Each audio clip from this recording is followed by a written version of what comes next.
Hi hello ನಮಸ್ಕಾರ ಸ್ನೇಹಿತರು. ಏನಾಗ್ತದೆ ಫೈನಲಿ ಇಲ್ಲಿ ಗೌರಿ ಎಲ್ರಿಗೂ ಕೂಡ ಶಾಕ್ ಕೊಡ್ತದಾಳೆ. ಹಾಗಿದ್ರೆ ಏನಪ್ಪ ಆಯಿತು? ಆ ಕಡೆ ಅಪ್ಪು ಮಂಗಳಮ್ಮನ ನಡುವೆ ಬಿರುಕಾಗ್ಬಿಡುತ್ತೆ. ಏನಾಯಿತು ತಿಳ್ಕೊಬೇಕು ಅಂದರೆ ಈಗಲೇ ನಮ್ಮ ಈ ಚಾನಲ್ನ ಸಬ್ಸ್ಕ್ರೈಬ್ ಮಾಡಿ, ಹಾಗೆ ಒಂದು ವಿಡಿಯೋವನ್ನು ಪೂರ್ತಿಯಾಗಿ ನೋಡಿ. ಇಲ್ಲಿ ಮಂಗಳಮ್ಮ ಎಚ್ಚರ ಆಗ್ತಾರೆ. ತನ್ನ ಮಗನ ನೋಡಿ, ನನ್ನ ಮಗ ಬಂದ್ಬಿಟ್ಟ, ನನಗೆ ಗೊತ್ತಿತ್ತು ನನ್ನ ಮಗ ಯಾವತ್ತೂ ನನ್ನ ನಂಬಿಕೆನ ಸುಳ್ಳು ಮಾಡುವುದಿಲ್ಲ ಅಂತ. ನೋಡಿದ್ರ ನನ್ನ ಮಗನ ಬಗ್ಗೆ ಏನೇನೋ ಮಾತಾಡ್ತಿದ್ರಲ್ಲ, ನನ್ನ ಮಗ ಬಂದ್ಬಿಟ್ಟ ಅಂತ ಹೇಳ್ತಿದ್ದಾರೆ. ನಂತರ ತನ್ನ ಮಗನ ಕರ್ಕೊಂಡು ಹೊರಗಡೆ ಬರ್ತಾರೆ. ಎಲ್ಲರೂ ಕೂಡ ಕೂಗಿ ಕರೀತಿದ್ದಾರೆ. ನನ್ನ ಮಗ ಎಲ್ಲೋ ಹೋಗ್ಬಿಟ್ಟ ಅಂತ ಹೇಳ್ತಿದ್ರಲ್ವ, ನೋಡಿ ನನ್ನ ಮಗನ ಮುಂಬೈ ಕಳಿಸಿದ್ದೆ, ಆದರೆ ನನ್ನ ಮಗ ನನ್ನನ್ನು ಬಿಟ್ಟಿರೋಕ್ಕಾಗದೆ ನನ್ನನ್ನು ನೋಡಬೇಕು ಅಂತ ಮತ್ತೆ ವಾಪಸ್ ಬಂದಿದ್ದಾನೆ. ಇವಾಗ ಅದ್ಲು ಗೊತ್ತಾಯ್ತಾ, ನನ್ನ ಮಗ ಗೌರಿನ ಕರ್ಕೊಂಡು ಹೋಗಿರಲಿಲ್ಲ, ಗೌರಿ ಅವನ ಜೊತೆ ಹೋಗಿರಲಿಲ್ಲ ಅಂತ ಹೇಳ್ತಿದ್ರೆ ಈ ಕಡೆ ಜುನ್ನ ಗುಸ್ಗುಸು ಪಿಸ್ಪಿಸು ಅಂತಿದ್ದಾರೆ. ಈ ಕಡೆ ಆಘಾತ ಆಗ್ತದೆ, ಆತಂಕ ಆಗ್ತದೆ. ಅಮ್ಮ ಏನು ಮಾತಾಡ್ತಿದ್ದೆ, ಸ್ವಲ್ಪ ಸುಮ್ಮನಿರು ಅಂತ ಏನೋ ಹೇಳೋ ಪ್ರಯತ್ನ ಮಾಡ್ತಿದ್ದಾನೆ ಅಪ್ಪು. ಆದರೆ ಇಲ್ಲಿ ಮಂಗಳಮ್ಮ ಅವ್ರು ಮಾತ್ರ ಹಾಗೆ ಮಾತಾಡ್ತಾನೆ ಹೋಗ್ತಿದ್ದಾರೆ. ಅಷ್ಟರಲ್ಲಿ ಅರ್ಚುನ, ನಿನ್ನ ಮಗ ಏನೋ ಪ್ರಯತ್ನ ಮಾಡ್ತಿದ್ದಾನೆ ಹೇಳೋಕೆ, ಸುಮ್ಮನೆ ವಿನಾಕಾರಣ ಎಲ್ಲರ ಜನಗಳನ್ನೂ ಸೇರಿಸಿ ಏನೇನೋ ಮಾತಾಡ್ತಿದ್ಯಲ್ಲ, ಸ್ವಲ್ಪ ಸುಮ್ಮನೆ ಇರ್ತೀಯ ಅಮ್ಮ, ನಿನ್ನ ಮಗ ಏನು ಮಾತಾಡ್ತಾನೆ ಅನ್ನೋದನ್ನ ಸ್ವಲ್ಪ ಕೇಳಿಸ್ಕೊ ಅಂತ ಹೇಳ್ತಾರೆ. ನಂತರ ಈ ಕಡೆ ಆತಕ್ದಿಂದ ಮಂಗಳಮ್ಮ ಅವರು ಅಪ್ಪುನ ನೋಡ್ತಿದ್ರೆ ಈ ಕಡೆ ಅಪ್ಪು, ಅಮ್ಮ ಗೌರಿ ಕೂಡ ನನ್ನ ಜೊತೆ ಬಂದಿದ್ದಾಳೆ ಅಂತ ಹೇಳ್ತಾನೆ. ಈ ಮಾತನ್ನು ಕೇಳಿ ಮಂಗಳಮ್ಮ ಅವ್ರಿಗೆ ಆಘಾತ ಆಗುತ್ತೆ. ಮರು ಮಾತನ್ನು ಕೇಳದೆ ಹೋಗಿ ರೂಮಲ್ಲಿ ಬಾಗಿಲು ಹಾಕೊಂಡು ಬಿಡ್ತಾರೆ. ನಂತರ ಈ ಕಡೆ ಯಾವುದೇ ಕಾರಣಕ್ಕೂ ತನ್ನ ಮಗಳನ್ನ ಪಂಚಾಯತಿ ಕಟ್ಟೆ ಕರೆಯೋಕ್ಕೆ ಸಾಧ್ಯನೇ ಇಲ್ಲ ಅಂತ ಹೇಳಿ ರಘುರಾಮ್ ಹೆಗ್ಡೆ ಹೇಳ್ತಿದ್ರೆ, ನಿನ್ನ ಮಗಳಿಗೊಂದು ನ್ಯಾಯ, ಊರವ್ರಿಗೊಂದು ನ್ಯಾಯನ? ನಿನ್ನ ಮಗಳ ಬಗ್ಗೆ 4 ಜನ 4 ಥರ ಮಾತಾಡಿದ್ರಲ್ವ, ಆ ಒಂದು ಕಳಕದಿಂದ ಹೊರಗಡೆ ಬರಬೇಕು ಅಂದರೆ ನಿನ್ನ ಮಗಳು ಪಂಚಾಯತಿ ಕಟ್ಟೆ ಮುಂದೆ ನಿಲ್ಲೇಬೇಕಲ್ವ? ನೀನು ಪಂಚಾಯತಿ ನಡೆಸೋದಿಲ್ಲ ಅಂದರೆ ಏನು ಅರ್ಥ?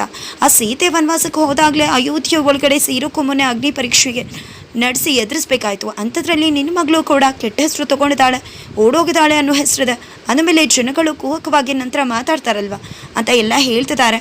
ನಿನ್ನಿಂದಾನೆ ಈ ಮನೆ ಮರ್ಯಾದೆ ಎಂಥದ್ದು ಅಂತ ಗೊತ್ತಾ? ನಮ್ಮ ಮಾವ ನಮ್ಮ ಎಲ್ಲರೂ ಕೂಡ ಎಂಥ ಮನೆ ಮರ್ಯಾದೆ ಹೆಗ್ಡೆ ಫ್ಯಾಮಿಲಿ ಅಂತ ಹೇಳ್ತಿದ್ರು. ಆ ಮರ್ಯಾದೆನ ಹಾಳು ಮಾಡಿದೆ ಮೊದಲು ನೀನು ಹೆಂಡ್ತಿನ ಮನೆಗೆ ಕರ್ಕೊಂಡು ಬಂದು ಅವಳು ಓಡೋದ್ಲು. ಈಗ ನಿನ್ನ ಮಗಳು ಇಂಥ ಕೆಲಸ ಓಡೋಗಿ ಮನೆ ಮರ್ಯಾದೆ ಕಲಿಯೋ ಕೆಲಸ ಮಾಡಿದಾಳೆ ಅಂತ ಹೇಳ್ತಿದ್ದಾರೆ.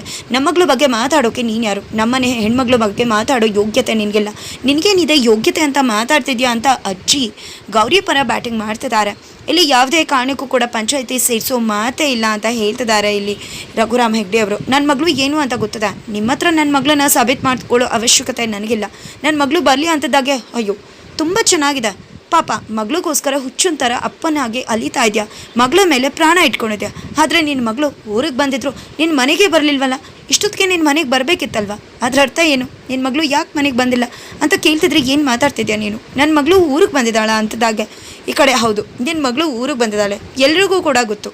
ಅಪ್ಪು ಜೊತೆನೇ ಬಂದಿದ್ದಾಳೆ, ಅಪ್ಪು ಕೂಡ ಊರಿಗೆ ಬಂದಿದ್ದಾನೆ ಅಂತ ಹೇಳ್ತಿದ್ದಾಗ ಈ ಕಡೆ ನಮ್ಮ ಮನೆ ಮಗಳು ಊರಿಗೆ ಬಂದಿದ್ದಾಳ, ಎಲ್ಲದಾಳೆ ಅಂತ ಹೇಳಿ ಖುಷಿ ಆಗ್ತದೆ. ಏನೂ ಯೋಚನೆ ಮಾಡಬೇಡಿ, ಈಗಲೇ ಕಾಲ್ ಬರುತ್ತೆ, ಇಲ್ಲಿಗೆ ಬಂದರೂ ಬರಬಹುದು, ನೀವ್ಯಾಕೆ ಆತಂಕ ಮಾಡ್ಕೋತಿದ್ದೀರಾ ಅಂತ ಹೇಳ್ತಿದ್ದಾರೆ. ಈ ಕಡೆ ಮಗಳು ಊರಿಗೆ ಬಂದಿದ್ದಾಳೆ ಅನ್ನೋ ಖುಷಿನೇ ತಡ್ಕೊಳೋಕ್ಕಾಗ್ತಿಲ್ಲ ಗೌರಿ ಮನೆಯವ್ರಿಗೆ.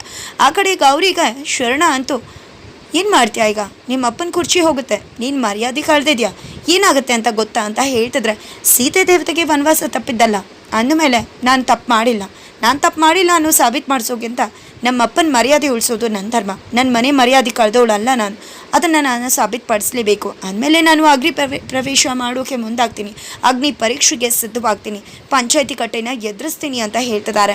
ಆ ಕಡೆ ಅಪ್ಪು, ಅಮ್ಮ ದಯವಿಟ್ಟು ನಿನ್ನ ಮರ್ಯಾದೆ ಹೋಗೋ ಕೆಲಸ ಎಂದೂ ಕೂಡ ಮಾಡೋನಲ್ಲ, ಈ ರೀತಿ ಮುಖ ಮುಚ್ಕೊಂಡು ಓಡೋ ಕೆಲಸ ನಾನು ಮಾಡ್ತೀನ, ಏನೇ ಇದ್ರೂ ಧೈರ್ಯವಾಗಿ ಮುನ್ನುಗ್ಗಿ ಮಾತಾಡೋ ನಾನು, ಅಂಥದ್ರಲ್ಲಿ ನಿನ್ನ ಮರ್ಯಾದೆ ತೆಗೆದು ನೀನು ತಲೆ ತಗ್ಸುವಂಥ ಕೆಲಸ ಮಾಡ್ತೀನ. ದಯವಿಟ್ಟು ಅಮ್ಮ, ದಯವಿಟ್ಟು ಬಾಗ್ಲು ತೆಗಿ, ಇನ್ನಷ್ಟು ನನ್ನಿಂದ ದೂರ ಹೋಗಬೇಡ, ದಯವಿಟ್ಟು ನಿನ್ನ ಮಗ ಎಂಥವನು ಅಂತ ಅರ್ಥ ಮಾಡ್ಕೊ, ನಿನಗೆ ಕಳಂಕ ತರೋ ಕೆಲಸ ಯಾವತ್ತೂ ಈ ಅಪ್ಪು ಮಾಡೋನಲ್ಲ, ದಯವಿಟ್ಟು ಅಮ್ಮ ಅರ್ಥ ಮಾಡ್ಕೊ ಅಂತ ಹೇಳ್ತಿದ್ರೆ ಆ ಕಡೆ ಮಂಗಳಮ್ಮ ಅವ್ರಿಗೂ ತನ್ನ ಮಗ ಅರ್ಥ ಆಗ್ತದಾನೆ. ಬಾಗ್ಲು ತೆಗ್ದಿಲ್ಲ ಅಷ್ಟೇ, ಆ ಕಡೆ ಅಮ್ಮ ಈ ಕಡೆ ಮಗ ಇಬ್ಬರೂ ಕೂಡ ಸಖತ್ ಎಮೋಷ್ನಲ್ ಆಗ್ತಿದ್ದಾರೆ. ನಂತರ ಈ ಕಡೆ ರಘುರಾಮ ಹೆಗ್ಡೆಗೆ ಜೊತೆ ಮಾತಾಡಬೇಕು ಅನ್ನೋ ಕಾರಣಕ್ಕೆ ಈ ಕಡೆ ಶರಣಂಗೆ, ನೀನು ಅಪ್ಪಂಗೆ ಕಾಲ್ ಮಾಡು, ನಾನು ಅಪ್ಪನ ಜೊತೆ ಮಾತಾಡಬೇಕು ಅಂತ ಗೌರಿ ಹೇಳ್ತಾಳೆ. ತಕ್ಷಣ ಈ ಕಡೆ ಅಮ್ಮಂಗೆ ಕಾಲ್ ಮಾಡ್ತಾನೆ ಶರಣ.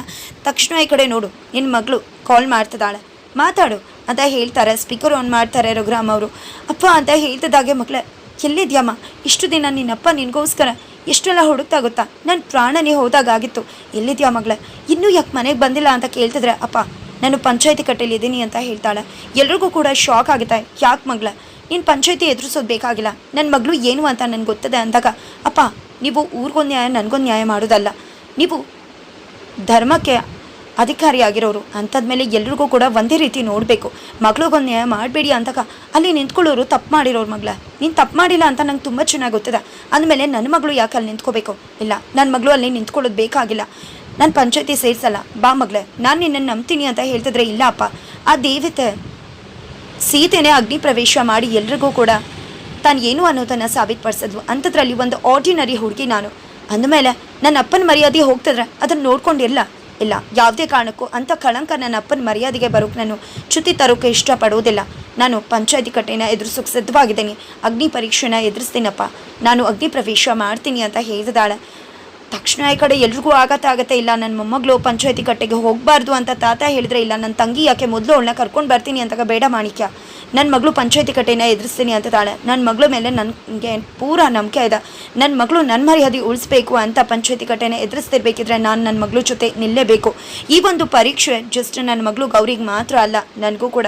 ನಾನು ನನ್ನ ಮಗಳು ಇಬ್ಬರು ಕೂಡ ಅಗ್ನಿ ಪರೀಕ್ಷೆನ ಎದುರಿಸ್ತೀವಿ ಅಂತ ಹೇಳ್ತಿದ್ದಾರೆ. ಫೈನಲಿ ಪಂಚಾಯತಿ ಕಟ್ಟೆ ಮುಂದೆ ಬಂದು ನಿಂತದ್ದಾಗಿದೆ ಗೌರಿ ಅಪ್ಪು ವಿಶ್ವ. ಹಾಗಿದ್ರೆ ಮುಂದೆ ಏನಾಗುತ್ತೆ?